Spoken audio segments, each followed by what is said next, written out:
Hey, welcome back. Today we're going to talk about Sette, orchidee, macchiate di rosso. I don't know if I pronounced that correctly, but that translates to 7 red-spotted orchids. Better known in the United States as 7 Blood Stained Orchids. So this was directed by Umberto Lenzi, who was a pretty prolific Italian director, but we haven't talked about him before. That's because this is his first real horror film. And actually, this one is kind of borderline horror thriller, as many gialli are, but this is not his first giallo. Let's take a look at Umberto Lenzi. There's a picture of the man himself behind the camera. That's him looking pretty young. I'm not sure what year this picture is from.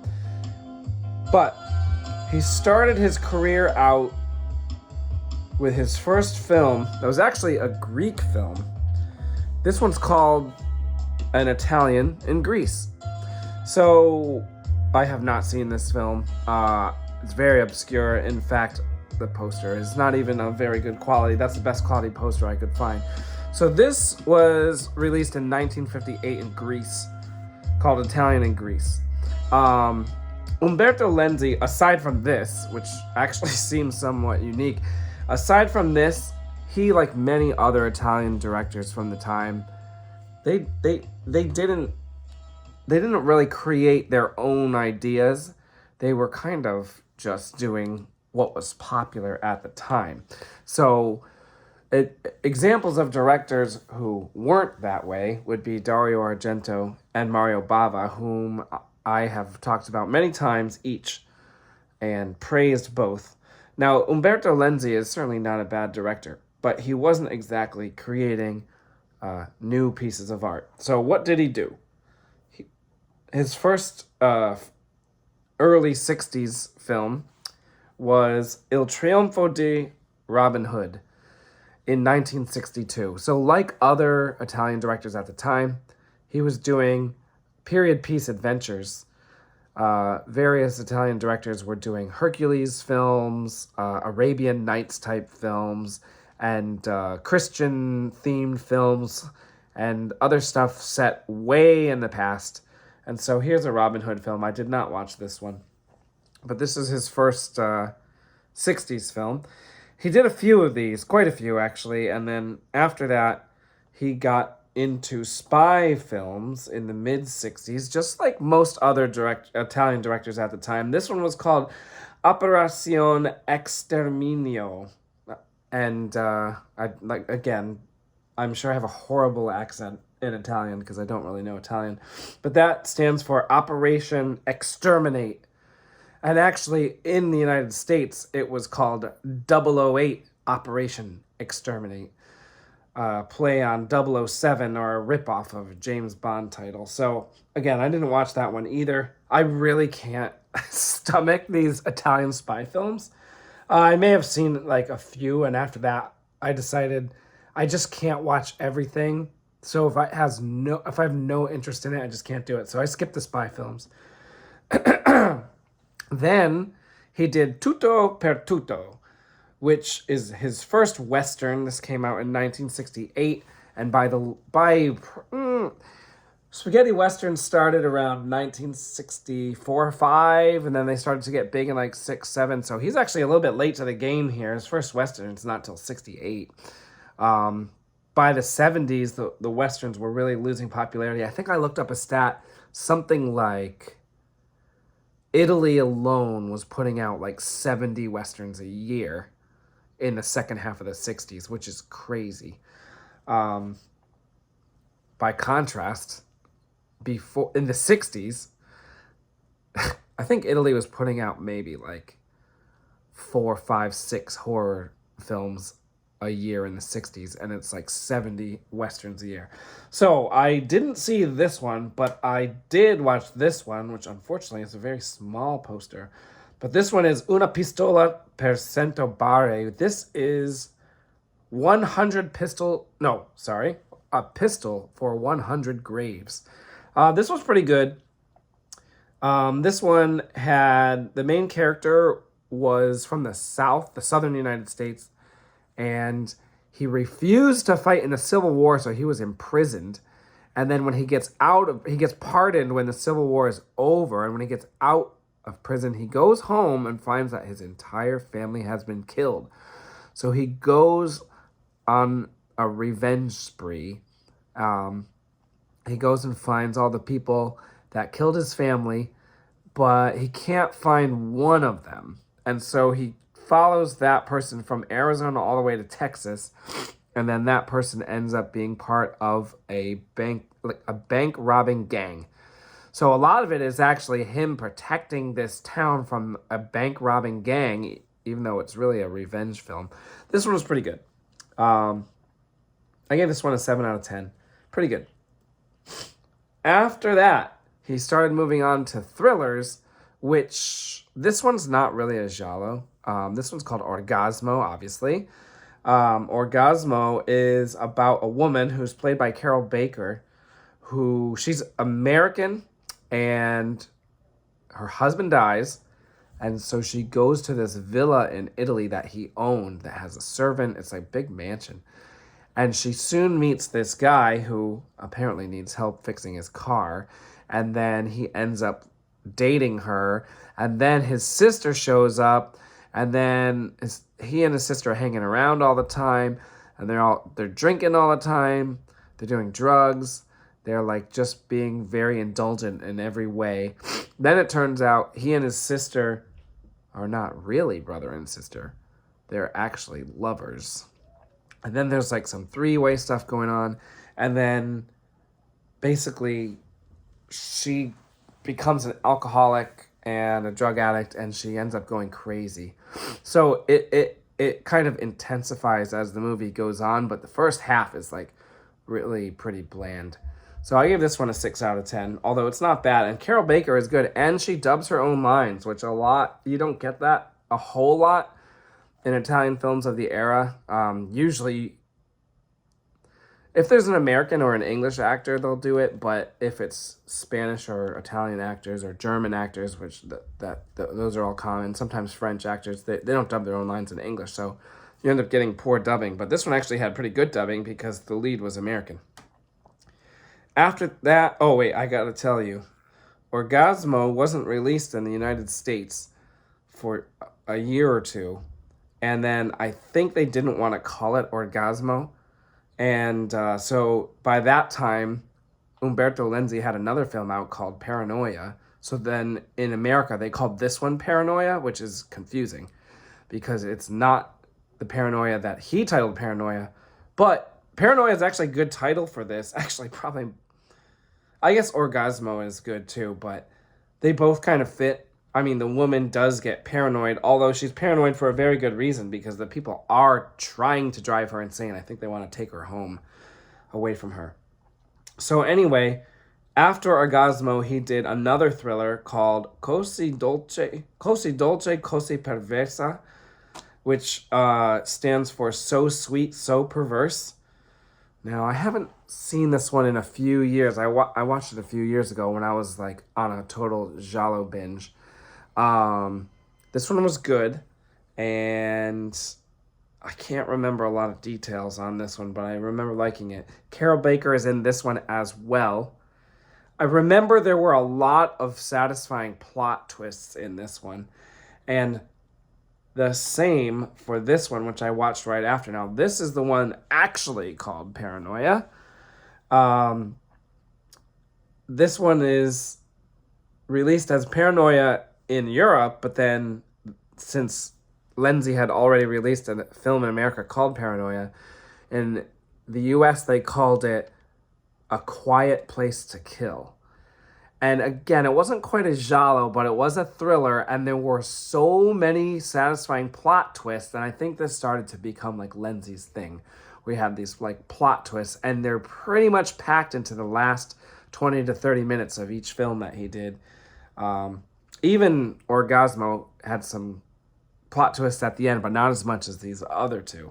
So this one was good. I think I gave So Sweet, So Perverse a 7 out of 10, and this one an 8 out of 10. He's getting better and better. So that's really good. After that, he did this one, which is Un posto ideale per uccidere, which stands for an ideal place to kill, which came out before Paranoia got sent to the US. And since they couldn't use Paranoia because they already used it, they decided to use this title. Instead of saying an ideal place to kill, they called it a quiet place to kill, which almost is the same thing. And so this one got released in the US as Oasis of Fear. Now, I could not find this one, but I hope to track it down before I do my next Lenzi film, which we'll mention later. So I didn't get to see this one. Although, if it follows the trend, it's probably pretty good because the two previous ones were quite good. And then that leads us to Seven Blood Stained Orchids, the main film we're going to talk about here. This is his most violent film so far. This giallo is violent enough that I'd call it horror, though it is borderline. And the reason why I am giving it the official label of horror is because the first few scenes all have different people being killed in them, and one of them is fairly bloody, although it's 1972 now, so for the time, it's not really as graphic as like Mario Bava or Dario Argento's type stuff, or like a lot of American stuff going on at the time. But it is violent enough and focused enough on murders that I'll call it a horror film, although it is kind of arguable.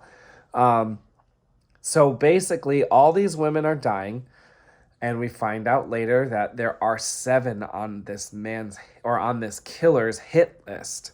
And that's part of the reason why it's called Seven Blood-Stained Orchids, because there are 7 victims. So a few victims are killed right in the beginning. You don't get to know them at all, which is a little bit unfortunate for me. It's a little bit unsatisfying to see random women getting killed. It's like kind of, I'd rather have them established as characters first, but that's okay. One of the first 4 women on this man's hit list survives.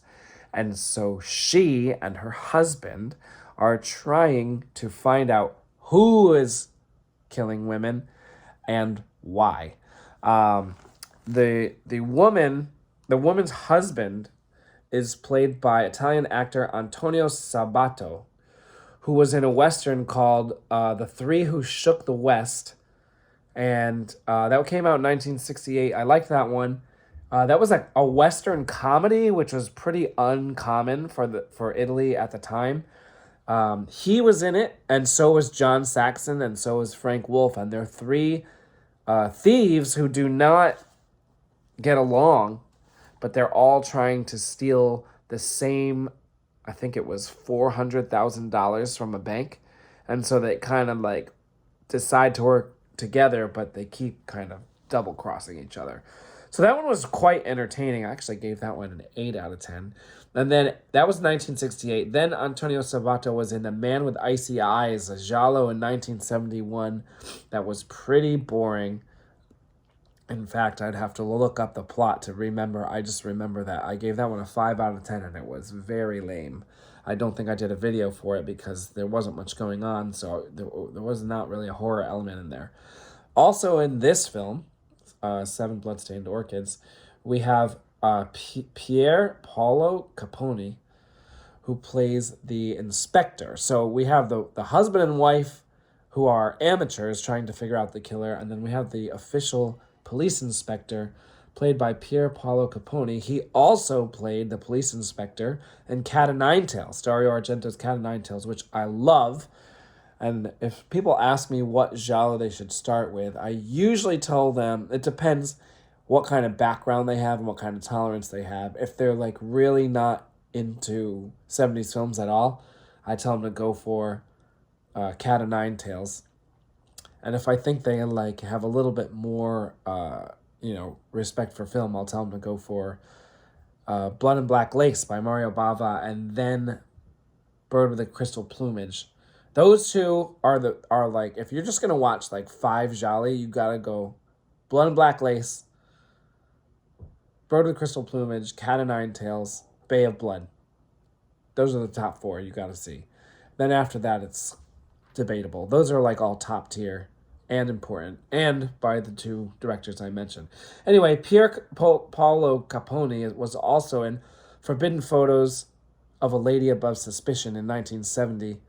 That was a more tame giallo.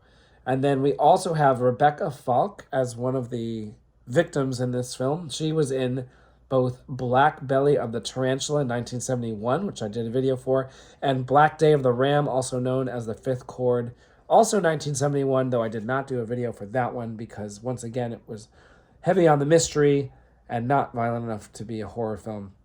And then we have another victim played by Marina Malfatti, who was in The Last Mrs. Anderson, another non-horror giallo from 1971, and the horror film The Night Evelyn Came Out of the Grave, also 1971. So this has quite a cast. Unfortunately, as far as gialli go, it is not one of the more memorable ones. It's basically, other than the fact that we do have, I think, 6 killings total, besides the killer who meets his own fate at the end. The rest of it is not really that interesting. Nothing really sticks out. It's really just a typical giallo, which is unfortunate because some of these films that Umberto Lenzi did before this were quite memorable. They're definitely worth a watch, especially the one he called An Ideal Place to Kill, and the one he called Paranoia. So Sweet, So Perverse. Wait, now I'm getting mixed up. So Sweet, So Perverse was good, and Paranoia was good, and An Ideal Place to Kill. All good. Yeah. So this one is a little bit of a letdown after seeing all of those. So I would say this one's only worth a watch if you're like a giallo completist or a Lenzi completist. But aside from that, and it does have a very cool name, aside from that, I would go with some of his earlier works first. Now, later this year, in 1972, Umberto Lenzi does his most important film, probably, which is called Man from Deep River, and that is the first cannibal film ever. It's the first horror film where someone goes to another country and there is an indigenous tribe of cannibals.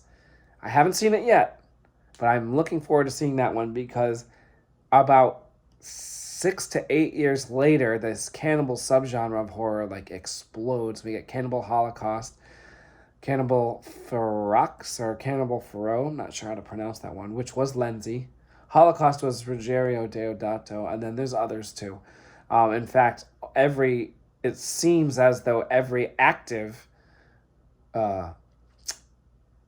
Italian horror director other than Argento jumps on the cannibal train in the late 70s, early 80s, which it does not surprise me that Argento does not jump on the train because he's the one that starts the trends. He doesn't jump on the trends.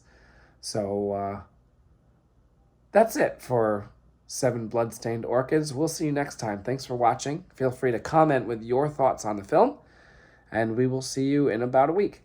Take care.